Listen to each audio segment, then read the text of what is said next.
I'm Diane Stacey, and I work with my husband David, generally scanning photographs onto the website and making them visible to everybody who views them. Well, we've lived in High Green for 50 years. We live up near the Working Men's Club on Westwood Road, and when we moved in there, the houses across from us had just been built, and below that there was empty fields and pasture waiting for development. They'd started by building little roads in before actually building the housing estates. The fire station was down there too. That was altered into apartments and a working joinery firm. So there's been a lot of changes on down Westwood Road and Greaves Lane, which is the continuation. There's still some nice areas around the Westwood Dam that's open, and lovely public footpaths, as you know, leading around the area. Elsewhere that's changed, lots of houses seem to have been built behind various, around the market on Wortley Road. That's generally housing that's been built. So, and new shops as well too.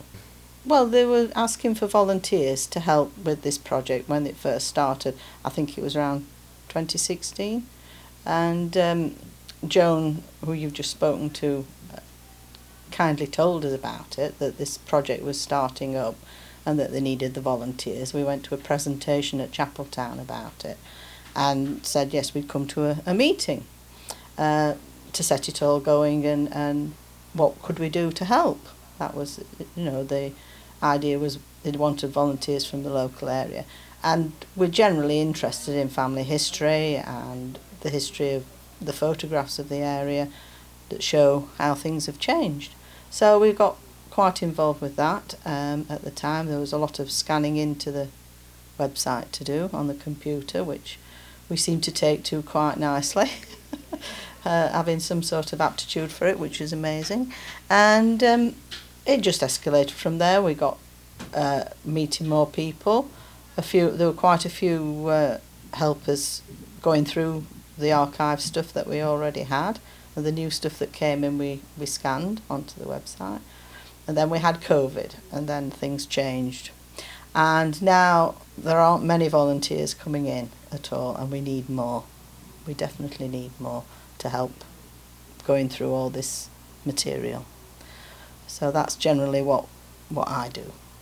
When we get new material through from somebody who would like to be made public on the website, they have to give us a form to permit us to do that, so there's no copyright infringement. But after that we can scan it on a beautiful scanner that we have here in the archive, and then it goes onto the computer, and then we can upload it to the website, then put all the information that we have about it, which is supplied by the person who has the material in the first place, and put that all on, and then we made it visible on the District Archive website.